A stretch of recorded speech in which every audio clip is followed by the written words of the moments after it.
We all want to be happier, but how do we get there? First, we start by realizing happiness is not a destination. Being happy consists of micro action steps every single day. I'm your host, Brittany King, and I'm here to guide you along the way.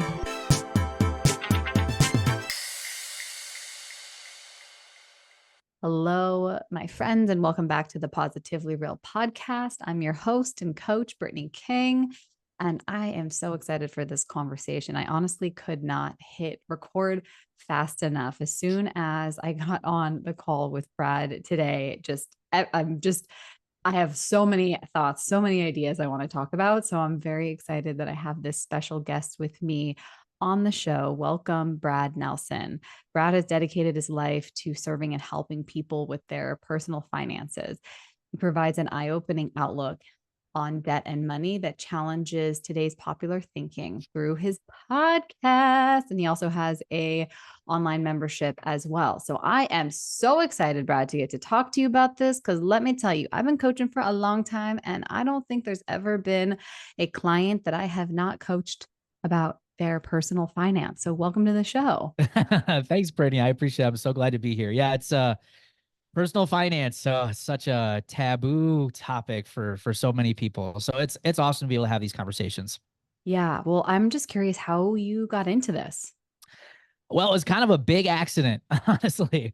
I kind of followed the crowd when it comes to managing your finances. Did a lot of the same types of mistakes when I got out of high school, started in college, got my credit cards, got a new car, ended up just going into debt and eventually paycheck to paycheck living.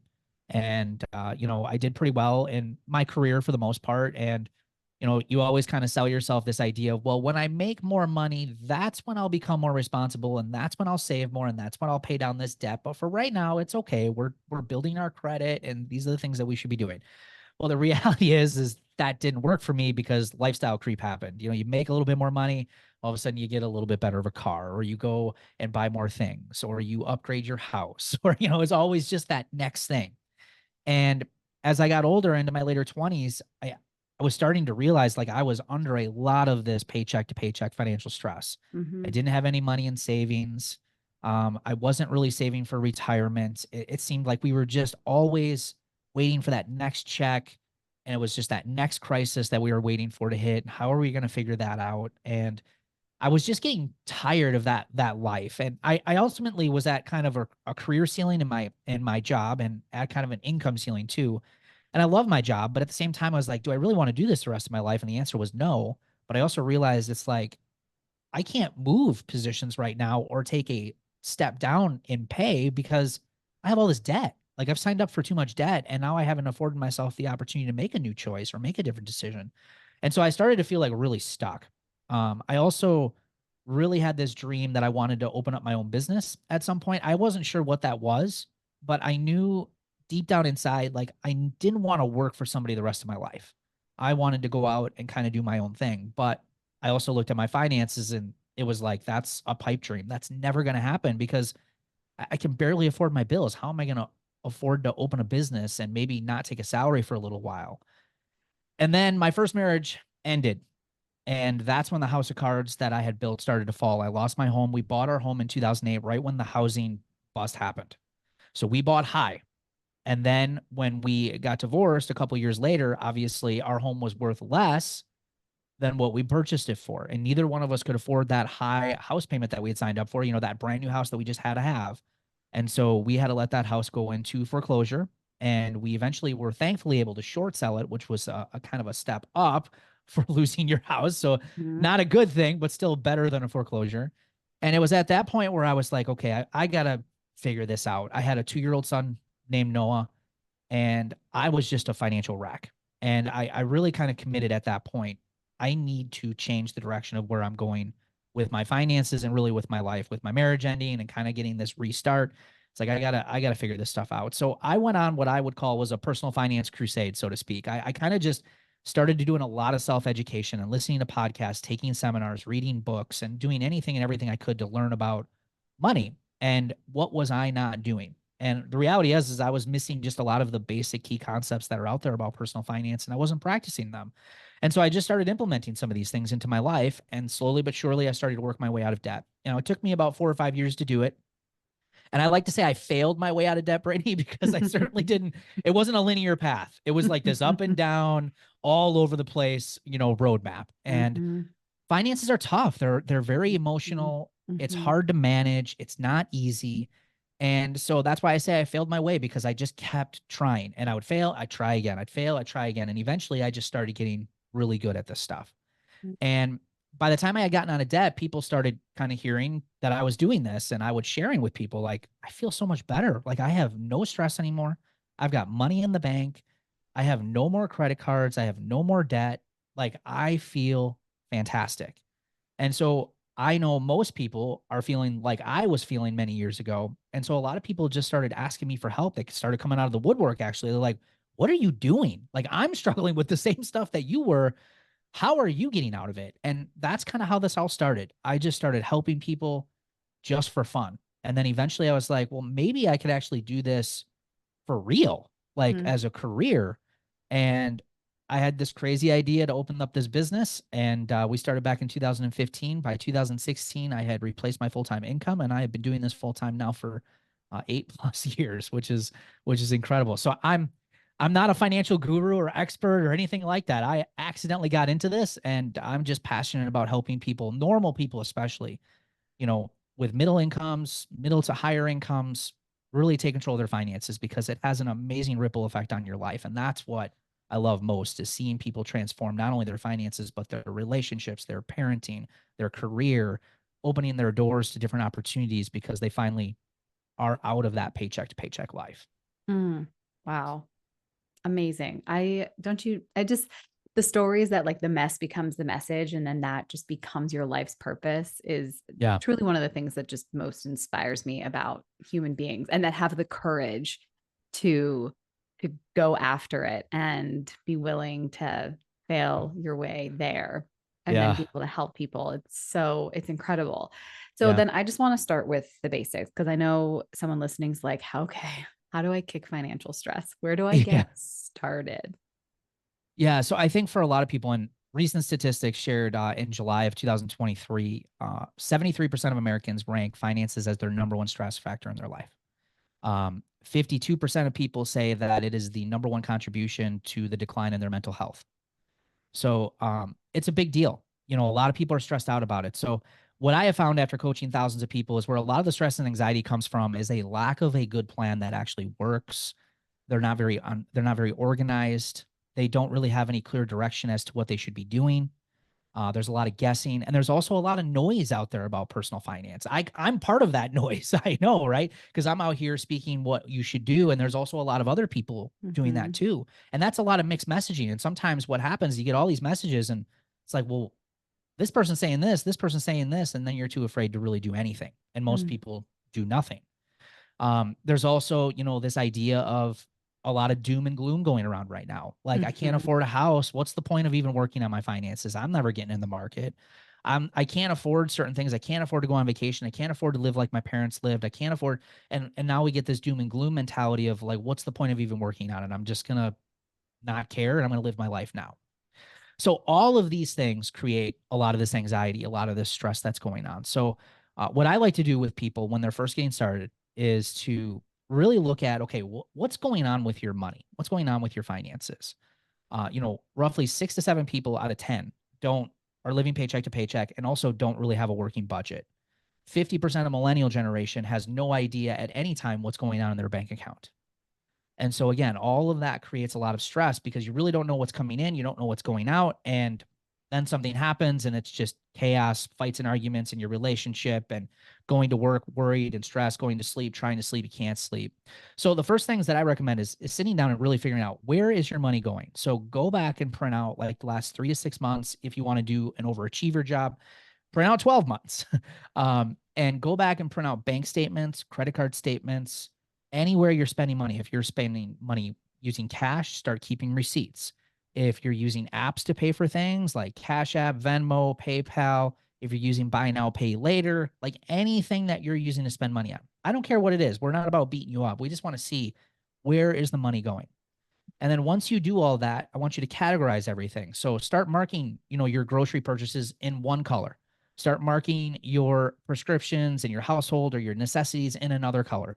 And then when you get all through those expenses, I want you to total them up. And you are going to be absolutely amazed that you actually do have money to save and you do have money to get out of debt. It's just that you really haven't been being intentional with those dollars and you're wasting a lot. And Brittany, I've done this for years. I have had not one person come back to me, not one single person has ever come back to me and said, Brad, this was a waste of my time because I knew exactly where all my money was going and there isn't a dollar to be found. And it's quite the Mhm. opposite usually. It's Mhm. like, holy smokes, I didn't realize we were spending this much money on Mhm.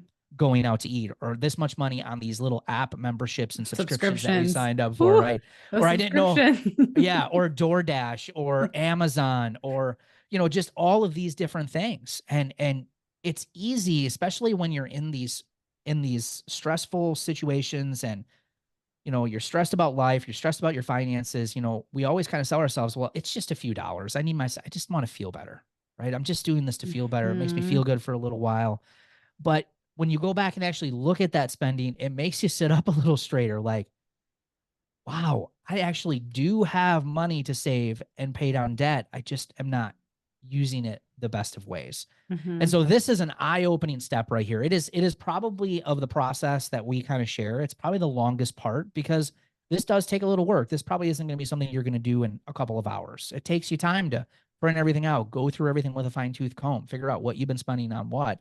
But I can tell you, this is probably one of the areas where we find that people start to have the light bulb go off like, I can do Mhm. better and I want to do better.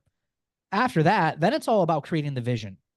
You're a coach, and it's all about helping people discover maybe their why or purpose of, why do you want to get out of debt? It's important to ask yourself that question because just saying I want to get out of debt or because it sounds like a good idea for most of us isn't enough. There's not enough meat there. Mhm. There's too many temptations in life, social influence, social media. There's just too much stuff going on out there that's going to steal that idea from you and get you to spend money where you shouldn't be.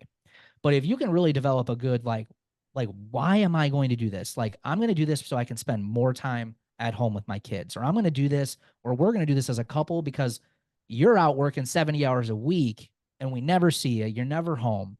We Mhm. want more time together. Or we're going to do this because we want to have more experiences. Or we're going to do this because we just want to sleep better and we just want peace of mind at night. Like really figure that out. Answer those questions. And this again takes a little bit of time, but the more you think about it, like why do you want to do this work? That's where the real motivation kind of comes from internally. And a lot of people will say to me, Brittany, they're like, Brad, you must just love this budgeting stuff and this finance stuff and this money stuff and saving and all that. And the reality is I don't. I don't like it just as much as the next person. I hate it actually in a lot of cases. But the why inside of me pushes me through wanting to do or doing the work that I don't want to do because I love the results. Mhm. It's that whole that 95% of what you got to do is going to suck, but the 5% makes it worth it, right? that Mhm. that's Totally. kind of that's kind of finances in a nutshell, right? And so Mhm. when we're working with people, that's really what we talk to them about. It's like, look, I'm with you. I don't want to do my budget. 90% of the days you wake up, you're not going to want to do this. I promise you. That doesn't make you a bad human being. It's just a lot of us just don't like this stuff, and that's okay, but we Mhm. still have to work through it. And when you actually start getting the results, then people are like, I want to do this more. Even though I don't want to do it, it's worth it because I'm feeling better. I got money in the bank. I'm paying down debt and I'm in a much better place. So good.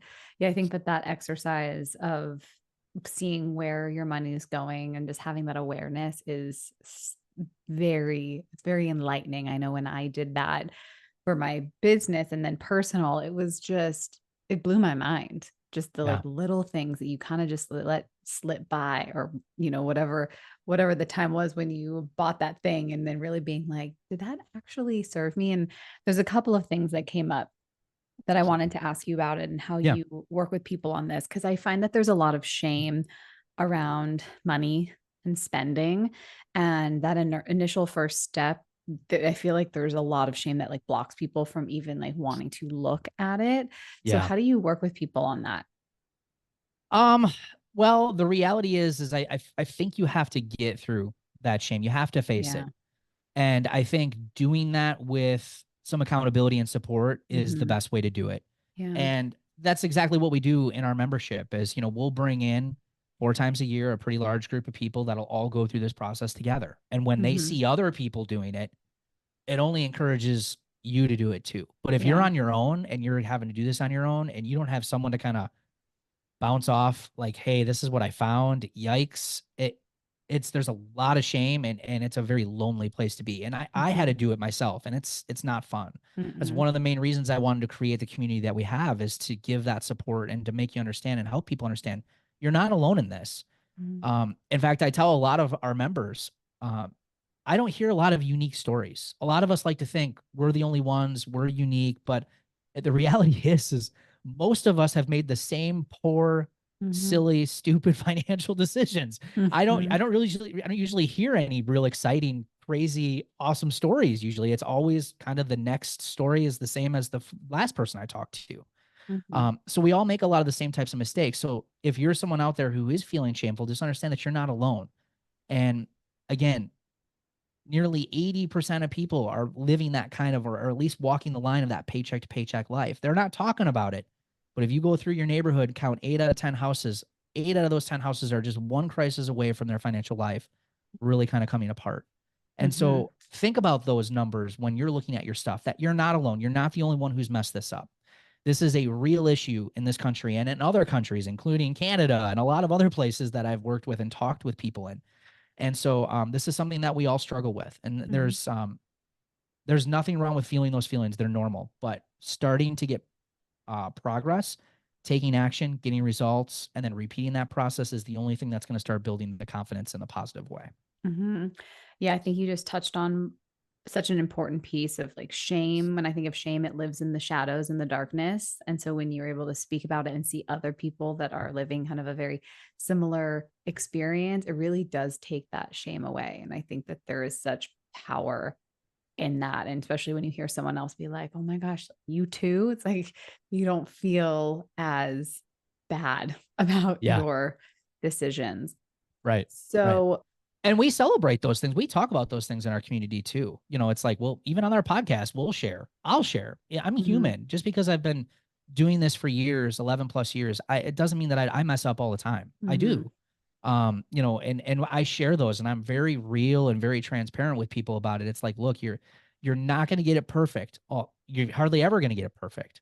And so the reality is it's just a daily commitment, and it's just to get a little bit better every day. You're not going to get it perfect. There's too many temptations out in the world that are going to mhm. get you to screw up, and at times that's okay. There's nothing wrong with that. You just got to make the choice to do a little bit better tomorrow. So why do you think that money is the number one stressor? Like, where does this almost universal challenge come from? Like, why are what did you say, 1 in 8 or what? Set well 73% of people say that money is their number one Okay. source of stress and anxiety. Yeah. And 6 to 7 out of 10, depending on which study you look at, are roughly living paycheck to paycheck. And as far as it being the number one stress or why it's the number one stress, I think we associate money with status. I think in a lot of cases, and I know I dealt with this a lot. We talk about this a lot on our podcast. Is I dealt with a lot of wanting to keep up with other people, or maybe giving this impression of I'm doing better than I really am. Mhm. And especially now with the social media and all of those things, it's even more temptation to put Mhm. out this life that really isn't genuine compared to what your bank account looks like, right? Mhm. um Totally. so I think that's where a lot of this kind of comes from, because again, I think a lot of people will put money up on this pedestal. Like the more stuff you have, the better you look, means the more successful that you are. I Mhm. mean, look at cars. I mean, vehicles. I mean, this country is crazy about their vehicles. Insane. The average car payment right now is $750 plus a month right now. that is insane for most people making middle incomes or Mm-hmm. even middle to higher incomes. Mm-hmm. And then and then if you're married, you might have two of those. And it's not uncommon for me to see two of those. And if you ask people, obviously they'll put out like, well, I bought it for the safety or the reliability. And the reality is a lot of people buy it because it looks good. You want to look good in that Mm-hmm. vehicle, right? I've done it before. I've made so many poor choices with vehicles in my 20s. In fact, I counted, I think I owned 13 to 14 vehicles between the age of 18 and 30. That's a lot of vehicles. And so I fell for a lot of that. But again, it comes down to, well, I cared too much about what other people thought of me. Mm-hmm. Um, look at like as silly as and again, I'm not picking on people who bought these, but look at something like the Stanley Cup craze that's going on right now, right? That I mean, what is that? I don't even know. Is it a $40 or $50 cup? I think is what they I charge, think so. Yeah. And so, it's like what again, it's about fitting in. Mm-hmm. And so I know that that's a $40 or $50 cup, but that also goes with other things in your life. Vehicles, where you live, the trips that you take, the people that you are surrounding yourself with. All of those influence your spending habits. And so I think, and again, what's advertised out there, when you look at marketing and advertising, that also plays a role in our financial stress because marketing and advertising is constantly saying you don't have enough and the stuff that you do have isn't good enough. You need to buy more stuff and buy our Mm-hmm. stuff. Mm-hmm. I mean, they're constantly coming out with new and better and comparing. I mean, look at Christmas and the holidays, they'll, or Mm-hmm. even vehicle ads, they'll say things like, well, the neighbor pulled up in this vehicle, and then you got the neighbor who's in his older vehicle, and now that older vehicle, he feels bad, right? They play on all of those things, and that stuff subconsciously sticks with you. Mm-hmm. And so all of those things, it's like all of these things in society, I think, are a big part of why we're feeling a lot of that stress. Mm. Yeah, that makes a lot of sense. And you did touch upon something of like that buying things to feel better. I mean, that's one of the ways that people buffer or avoid how they're feeling is if they buy the thing or they go in the experience or whatever, that they're going to feel better. And then in return, it actually makes them feel worse. So, how do you work with people that kind of impulsively spend to help them feel better? Yeah, so I think a big part of why people have emotional and impulsive spending is because, again, we're not really working towards anything that is worthwhile in our future. So if you are not someone like most people live paycheck to paycheck, don't really have any good, strong short term or long term goals. They're very loose in their goal setting. They might say things like, I want to save more money, or I would like to get out of debt, or I would want to go on a trip, or, they're very loose in that. They're not very specific in what they really want their life to look like or what they're Mm-hmm. really shooting for. And so I think for a lot of people, those emotional and wasteful spending habits really kind of kick in because it's like, marketing and advertising is really good at getting you to spend money that you didn't plan on spending and even getting you to go into debt for things that you didn't plan on saving for, right? I mean, you could just go into debt very easily now. And so I think when it comes to this emotional spending, a lot of it can be done away with a good financial plan where you have good short-term and long-term goals set in your plan where you can say, I'm going to give up this purchase, the Stanley Cup today, this Mm-hmm. $50 cup, because I'm going to be building my emergency fund in these next 90 days, and I need to get this done in the next 90 days. That cup will still be there 90 days from now, but it's just not going to happen right now today. So I think it's getting people to the point where they have these goals where they're not saying no to themselves. They're just saying not right now. Mm-hmm. And then putting that in their financial plan. If you want a Stanley Cup, great. Well, let's just put in your budget and your plan and go buy one and don't have any shame around it. Where I Mm-hmm. think a lot of that shame comes from, though, is when they do it and they know they can't afford it. And then it's wasteful on top of it. Right. So I think for a lot of people, that can be fixed with some good short term and long term goals. And again, you're not going to be perfect. I mean, I think the last statistic I heard from Shopify was 40 to 80% of all purchases are made on impulse. 40 to 80%. That is an incredible amount. And 50% of all groceries are purchased on impulse. So to say that, you're always going to have times where you're not going to be a good person or a good human when it comes to making those decisions. And you're going to be tempted and you're going to want to buy those things. That is so fascinating. And so, okay, I love this approach of you're not going to be perfect, like you're going to make mistakes. And that is how you learn, right? Like you said, you failed your way there. And it's in those moments where you make the purchase and you feel the disconnect where you're like, oh, like you can kind of, once you have the awareness and then also the plan in place. So let's say someone's listening that has made an impulsive purchase and they can't go back on it. There's no buyer's remorse. They can't return it, but they're listening to you and they're like, oh my gosh, like that's exactly what I did. Well, how would you coach someone in your community that has run into that? Well, first I would say, it's okay. We've all done it. Just keep it, and keep it as a reminder of, we're not going to try to do that again in the future. Hold on to that feeling for a little bit.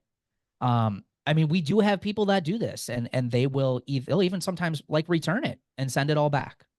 That happens actually quite a bit. But if you can't return it, then I say hold on to that item, enjoy it, but then also let it be a reminder that this is how painful it felt the last time I did it.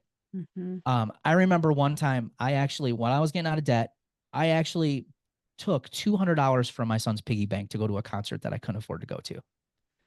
I, I still to this day feel awful for that. I feel so guilty, but that's how out of control my spending was. Mm. I took $200 from my son's piggy bank to go to this concert, and I have paid him back a million times more now. So he's okay. He's okay. And he doesn't even remember this. He was so young, but I still remember the guilt of that. And I will never put myself in a situation like that ever again, where I feel like I needed something so badly that I'm willing to take money from my own child. Yeah. And you want to talk about shame? I've had it, but the reality is, you know how many people I've talked to that have made that same mistake? So many of Yeah. us, right? Yeah. Where your kids have savings and they've taken that money out. So it's okay to sit with that shame of making a purchase that wasn't a part of your plan. It's going to happen. Just again, learn from it, hold on to that feeling, and try to do better the next time.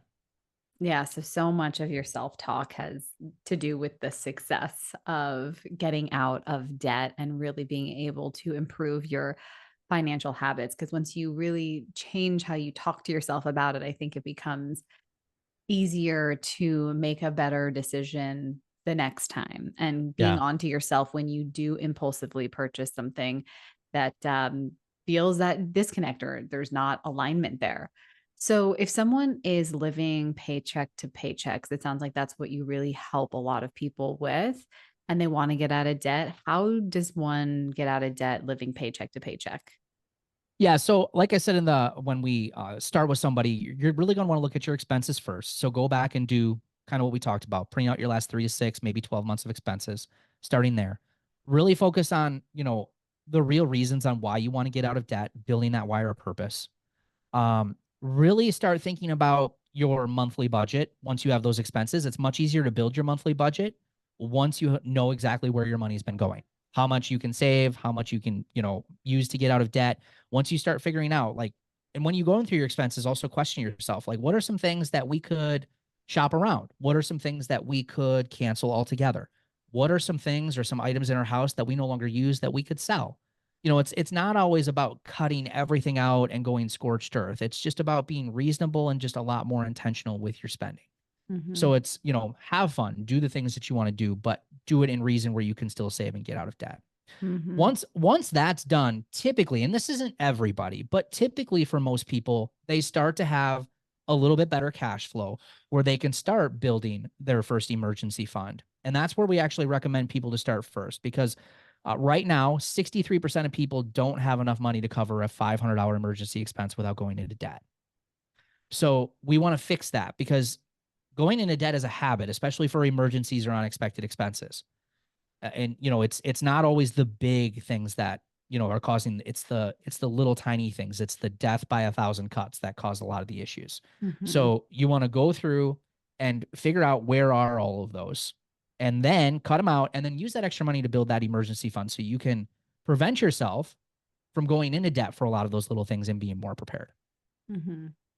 Once So you have your emergency, yep, go ahead. Sorry. oh, no, go ahead. I wanna know the next step once you have the emergency fund. Yeah, once you have your emergency fund built, and again, we recommend for a starter is $1,000 to $3,000, and I think that's a reasonable number. I would prefer most people to get to the $3,000 mark, because nowadays it doesn't take much to cost anything $1,000. It can So go totally. so quickly, right? Very, very So quick. so $3,000 I think is a good number to start with. I recommend people trying to get it done in 30 to 60 days. And for a lot of people living paycheck to paycheck, they're like, oh my God, how am I going to get that done? The deadline isn't to make you feel like a failure if you don't get it done. The deadline is to help you create urgency. Mhm. Because what a lot of people will do is they'll say, well, I'll get my emergency fund done someday. So once you have your emergency fund built, then you can start thinking about, how do I now start attacking our debt? Because Mhm. that emergency fund is going to protect you from going further into debt. Yeah. Because when you talk about things like from a motivational standpoint, if you're in a situation where you don't have a savings, because a lot of people will skip that part. They're like, no, I'm going to pay off my debt first before I save. But then what happens is that they all of a sudden have an emergency that pops up, and then they have to go back into debt, and that kills motivation. Mhm. And so emergency fund first, then pay off debt. And then once you're starting to look at your debt payoff, we like the debt snowball approach. Now you can use whatever one. The debt avalanche approach is a popular one, and the debt snowball approach is a popular one. I would suggest use whichever one works best for you. I prefer the snowball approach because I think from a psychological standpoint, and they've actually proven this with several studies, more people are more successful with the snowball approach because you get to check things off and actually see that you're making progress and you're getting wins. Mhm. Whereas The opposed little dopamine hit. Exactly. Whereas opposed to the avalanche method, you could be in a situation where, the avalanche method is basically focusing on the higher interest rate debts first. Mhm. Well, if your highest interest rate debt is a credit card, and let's say that credit card balance is $7,000 and you're only able to send maybe $150 a month to that thing, it's going to take you, or maybe a little bit more, but it's going to take you so long to get that thing paid off. You're going to burn out and you're going to be like, this isn't working. Mhm. Whereas opposed to the snowball method, you're going to pay your debts off from smallest to largest by balance owed. Mm. And that allows you to pick on some of that lower hanging fruit, maybe $150 credit card or $300 Kohl's card or something that you have out there, right? And you can pay those off pretty quickly. You can check them off, and I paid them off. That's great, right? And that psychological, and like you said, that dopamine hit motivates you to want to keep moving forward. Yeah. Yeah, like collecting the win. It's like finding the Right. low-hanging fruit, and it's Yeah. like that's the lowest barrier to entry. And anyone that's listening, like that is such an approachable way to paying off debt. The other way, the avalanche one sounds like a mountain, a very Yes. big mountain to Yeah. climb. Yeah. So there's a couple of things that I do want to touch upon, especially money in relationships, because I know my own journey. My husband's a financial advisor, so he completely opened my eyes to what it's like to have a normal relationship with money. And I was like, oh, you have these types of thoughts? Like, because I had such a distorted view on money from past trauma, childhood, divorce, all that jazz. And Yeah. so my husband, being this financial advisor, just opened my eyes to just the neutrality of money. But I found that when we would talk about money before I understood what was going on, I would get so triggered and I would shut down. Like he would be like, "What's going on?" And I would literally just withdraw, like completely dysregulated my nervous system, just could not talk about it. And he's like, couldn't understand it. And this is Yeah. a while ago. And obviously we've worked on it, but it had, it does come up a lot for people in relationships, and especially like the season of life that I'm in with having kids and not working as much, and him being the primary you know resource and support of the family financially. And so like that is such an interesting topic. So I want to know what your approach is with talking about money and relationships. Yeah, I mean, so first things first, if you're in a new relationship, the sooner the better, in my Yes, opinion. 1,000%. I'm so glad And we started when we talked when we first did. right, sooner the better. And if you're looking, we've got a couple podcast episodes that we've actually done on this. So if you're looking for what do we even talk about, that's in there. But if you're in a relationship that's been around for a while and money is a sore subject, which it is for many, it is one of the number one causes of divorce is money fights and money arguments. Mhm. And I think when it comes down to is really kind of figuring out from an emotional standpoint, talking about instead of what's wrong with your money, talk about how your current financial situation makes you feel rather than focusing on what a lot of people tend to do is point the finger at we're not saving because of this and you're not saving, you're not following this and you spent overspent to this and we weren't prepared for this, and it's just all this finger pointing back and forth. So you're going to want to do this obviously not during a crisis moment, right? You're going to want to do this in a more proactive approach and sit down and say, okay, how does our current financial life really make you feel? And if you're in a relationship where you have a partner that really doesn't want to discuss money, if you go to them and you genuinely express to them, hey, our current financial life is making me feel this way. Like I'm scared. I can't sleep at night. I go to work and I worry. I'm not feeling like I'm as great of a parent with our kids because I'm being impatient because I'm so stressed. We don't have any money in savings. I'm really concerned, not only today, but where are we going to be a year from now or 5 years from now if we don't get a handle on this? And I have found that people who take that approach, and again, it takes time, Mhm. or have much better success with at least starting to open up the door to having some better conversations around their finances. Yeah.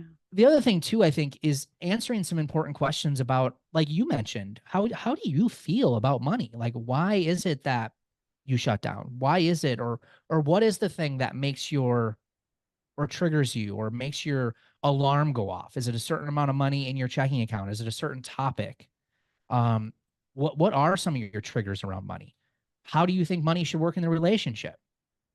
That's a great question. Like, do you feel like one person should be responsible? Should we both be responsible? How do you feel about debt? I mean, just together. How did you grow up learning about money? I think all of these things are really kind of good questions. But again, because money is such a taboo topic, we tend to Mhm. typically ignore all of it. Right. Mhm. And then Yeah. we mush it all together in Oh, marriage and think it's going to be oh perfect. yes. And then we throw kids into the mix. No, I mean, Right. it was so fascinating because I associated talking about money to divorce because of, like you said, that was the leading cause of divorce. It's my parents fought about, and it was so traumatizing. Yeah. Uh, so yeah, like it's just the juxtaposition of being like, you think so differently. Like it was just eye opening, and to be able to have those conversations were amazing because I realized that it was safe to talk about it. It just never felt safe to me to have those Right. conversations because it was so taboo, and being able to have them and be honest, like was a game changer for our relationship, especially before having our daughter, because a lot, like during that time, so much fear was coming up, but there is no guidebook for it. It's like there's no be like, these are the types of questions. Like, no, you kind of just have to figure it out, and being able to understand your own emotional landscape around it is key first, because you don't want to project that and put that on your partner. Absolutely. So I do also want to talk about, crisis and tragedy. And I know that you have a very personal story that's happened, and you being able to be in this place of being debt free, like how that's impacted you and your family. Yeah. Yeah. Absolutely. So, about a year ago, I lost my wife to sadly suicide.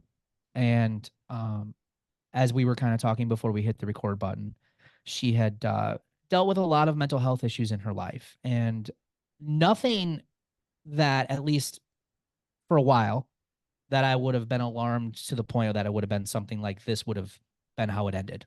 Um, but enough to say, like, she really needed to get some therapy and get some help for some of those things. And she actively was trying and doing some of those things, but she dealt with a lot in her life. And she ended up getting put on some medications with, in my opinion, a misdiagnosis of ADHD, and she's put on Adderall. And Adderall really significantly put her in this terrible tailspin that we just could not get her out of. And it started very small and then just got progressively worse over a 14 or 15-month period.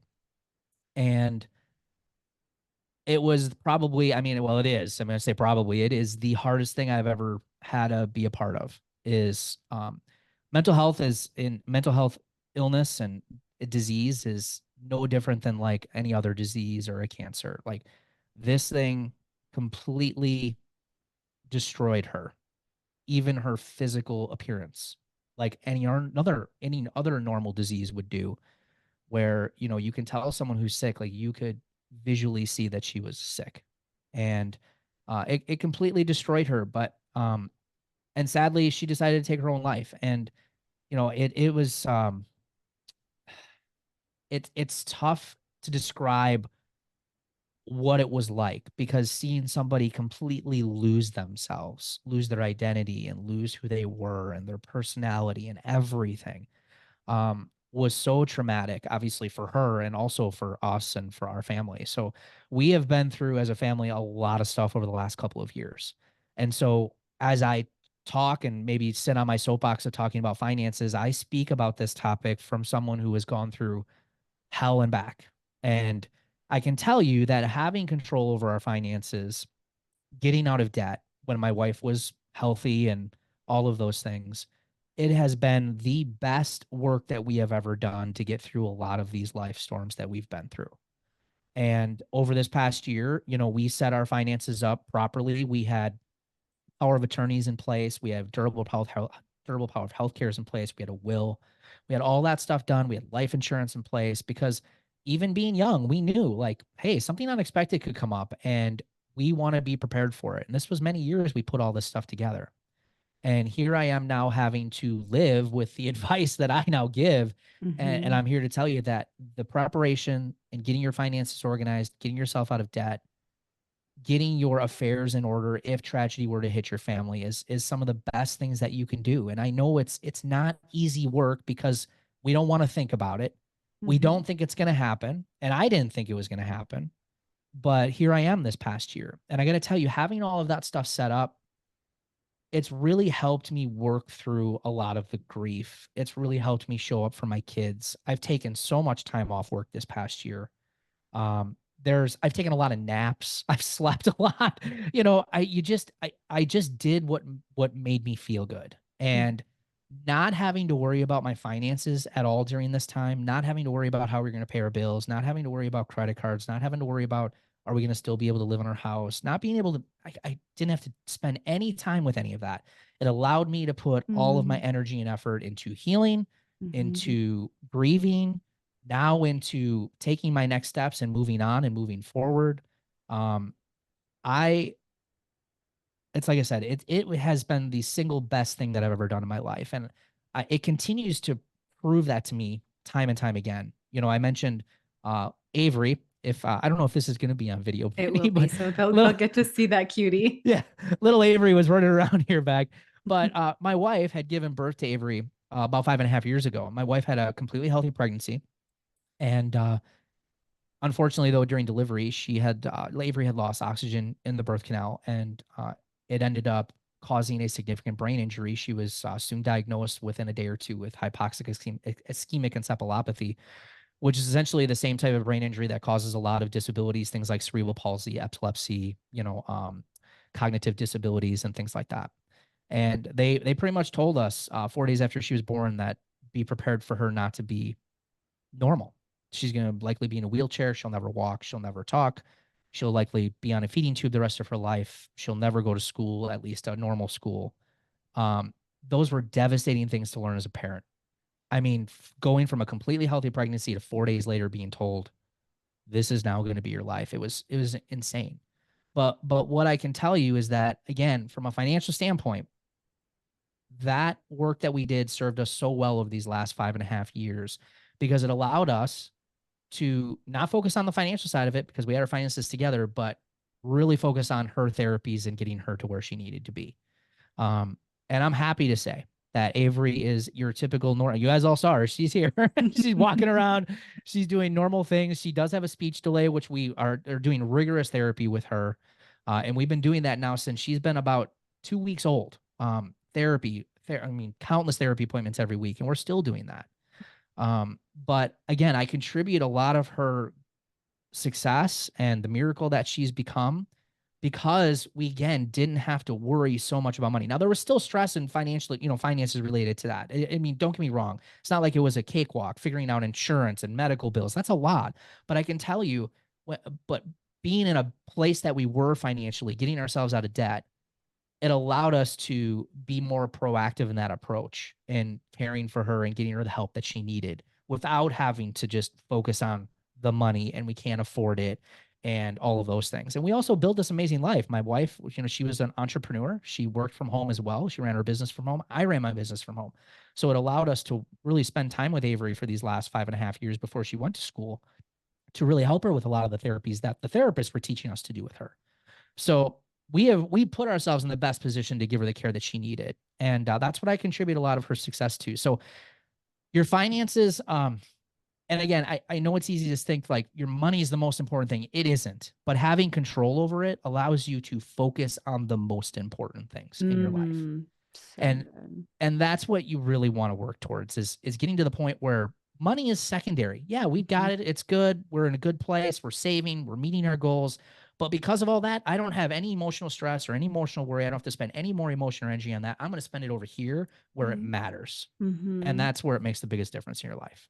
Oh my gosh. Well, like just, this part of your story, I'm sure just you get to lead by example and also help even more families because like you never know when tragedy is going to Yeah. hit. You never like life is so unpredictable, but to be able to live through that and also see like the work that you've done and everything you've been through to get to that point just allows you to focus and show up as the person that you want to be. And behind you, you have this sign that says wake up to freedom. And that's what just like keeps coming up into my mind because like Yeah. if you didn't have that, you would be pouring yourself into work, you'd be distracted, the stress, all of that would take you away from the things that really matter the most to you. Yeah. So the work that you do is so important. And like you said, money is not everything, but like having control over it so you can focus on the everything, like that just, whoo, that is the truth, Brad. So thank you for wrapping up the episode with that just golden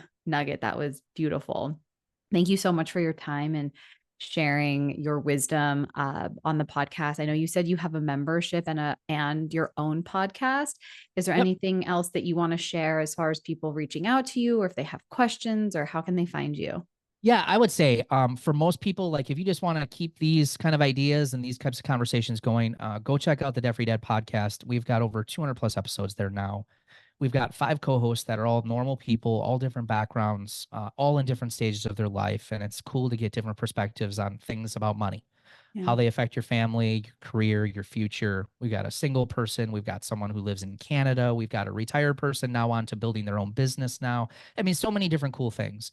So if you're interested, that's where I would suggest just going first. Awesome. So much great stuff there. And then obviously you'll find plenty of more stuff in that podcast if you want to move forward. Yeah, awesome. Well, my last question for you is if I was to ask, your friends and your team and your family what your superpower is, what would they say? Oh, I don't give up. Yeah, That's a good one. that's a good superpower. Yep. I'm Yeah, happy with that one. that's a good one. We're going to keep Yeah. going. Or keep going. He's going to keep going. Well, thank you so much. I am looking forward to listening to your podcast more, learning from you. This was so amazing. And I just appreciate the time that you took to be here. Yeah. Thanks, Brittany. I appreciate you. Thank you.